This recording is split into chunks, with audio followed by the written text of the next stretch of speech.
Assalamualaikum warahmatullahi wabarakatuh. Di sini saya Nida Rahma. Saya akan menjelaskan tentang sistem koordinat pada dimensi ruang. Oke, kita lanjut. Oke, kita mulai saja. Di sini ada sistem koordinat dalam ruang. Itu terbagi menjadi 4. Yang pertama, pada ruang di 3 dimensi, titik-titik dikorespondensikan satu-satu dengan triple bilangan real menggunakan 3 garis koordinat yang saling tegak lurus. Terus yang kedua, titik asal yaitu sumbu koordinat X, Y, dan Z yang membentuk sistem koordinat kartesius dan berpotongan di sumbu koordinat. Terus yang ketiga, bidang koordinat yaitu pasangan sumbu koordinat yang menentukan sebuah bidang seperti bidang XOY, XOZ, dan YOZ. Yang keempat, koordinat titik adalah tiap titik pada ruang yang dinyatakan dengan 3 bilangan. Oke, kita lanjut.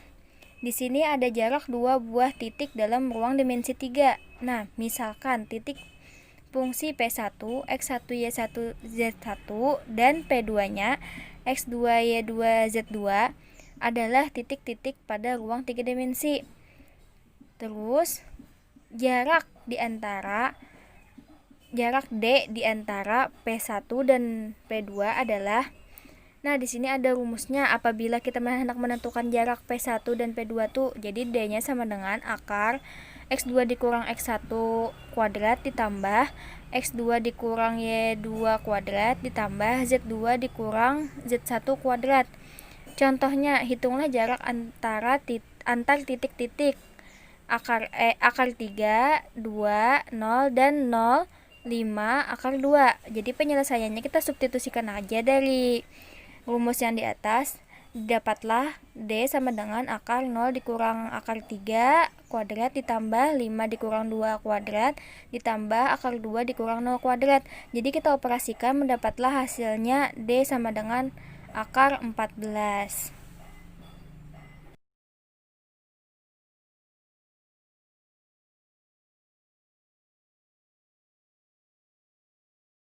Kita lanjutkan, masih dalam jarak 2 buah titik dalam ruang dimensi 3. Nah, di sini untuk koordinat titik tengah garis yang menghubungkan titik P1 yang tadi X1, Y2, X1, Y1, Z1 dan P2-nya X2, Y2, Z2 dihitung tuh dengan rumus. Nah, sini ada rumusnya.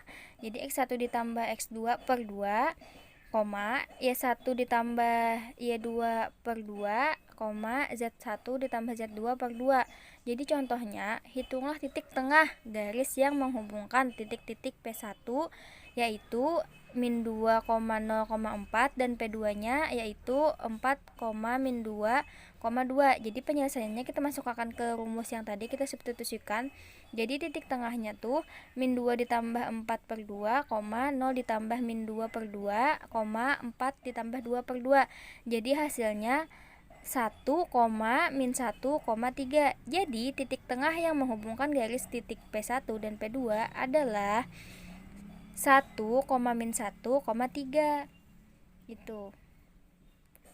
Silahkan dipahami terlebih dahulu. Oke, baik, kita lanjut. Di sini ada sudut arah, kosinus arah, dan bilangan arah dari sebuah garis terbagi menjadi 5, yaitu yang pertama, misalkan ruas garis OA mengapit sudut-sudut alfa dengan sumbu X, beta dengan sumbu Y, dan theta dengan sumbu Z. Dan yang kedua, sudut-sudut alfa, beta, dan theta disebut sudut-sudut arah ruas garis OA yang ditentukan.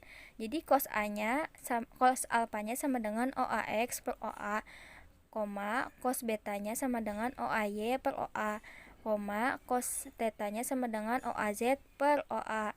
Di sini yang ketiga, jika A adalah titik dengan koordinat X1, X2, X3. Jadi berlakunya tuh cos alfa sama dengan X1 per akar X1 kuadrat ditambah Y1 kuadrat ditambah Z1 kuadrat. Terus cos betanya sama dengan Y1 per akar X1 kuadrat ditambah Y1 kuadrat ditambah Z1 kuadrat. Terus cos tetanya sama dengan Z1 per akar X1 kuadrat ditambah Y1 kuadrat ditambah Z1 kuadrat. Terus yang keempat, cos alfa, cos beta, dan cos theta disebut kosinus arah ruas garis OA dan dipenuhi Nah, ini ada rumus di bawah. Cos kuadrat alfa ditambah cos kuadrat beta ditambah cos kuadrat theta itu sama dengan 1. Terus yang kelima, bilangan arah ruas garis yaitu bilangan-bilangan yang sebanding dengan kosinus-kosinus arah suatu arah garis. Untuk segmen OA berlaku cos alfanya per X1 sama dengan cos theta per Y1 sama dengan cos theta per Z1, di mana X1, Y1, dan Z1 itu adalah bilangan-bilangan arah ruas garis OA. Di sini ada contoh, diketahui titik-titik A 2,3,1 dan B 6,5,5. Tentukanlah jarak AB dan kosinus-kosinus arah ruas garis tersebut.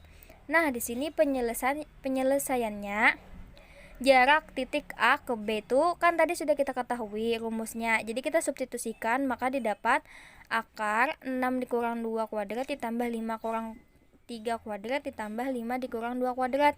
Maka menghasilkan 6 apabila dioperasikan. Terus jarak AB dan kosinus-kosinus arah ruas garis. Jadi di sini kan sudah diketahui rumusnya tadi, cos alfa sama dengan ABX per AB, cos betanya sama dengan ABY per AB, cos tetanya sama dengan ABZ per AB.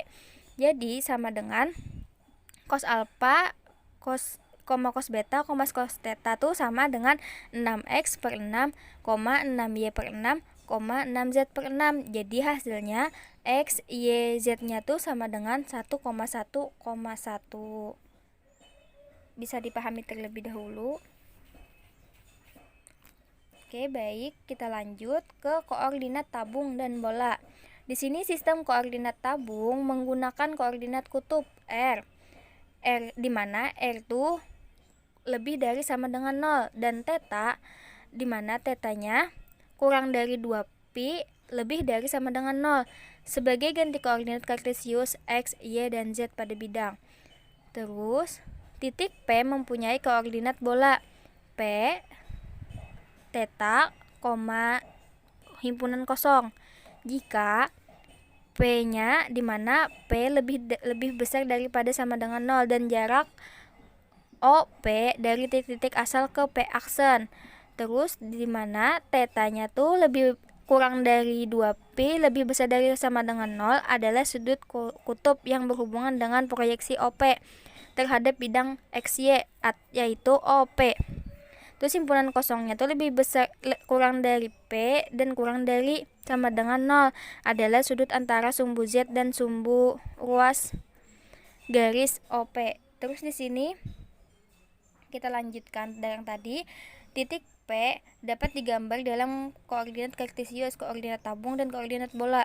Kaitan antara koordinat tabung dan koordinat kartesius. X-nya sama dengan R cos theta. Terus Y-nya sama dengan P sin theta. X-nya sama dengan Z. R kuadrat sama dengan X2 ditambah Y2. Terus tan theta-nya sama dengan Y per X. Terus kaitan antara koordinat bola dan koordinat kartesius yaitu X sama dengan R cos theta. Terus di sini R sama dengan P sin himpunan kosong, X-nya sama dengan P sin himpunan kosong cos theta, Y sama dengan R cos theta, theta sama dengan theta, Y sama dengan P sin himpunan kosong cos theta, P-nya sama dengan akar X2 ditambah Y2 ditambah Z2, Z sama dengan Z, dan Z sama dengan P cos himpunan kosong. Sampai di sini yang saya berikan pembelajarannya. Cukup sekian. Keep on watching. Makasih sudah menonton. Assalamualaikum warahmatullahi wabarakatuh.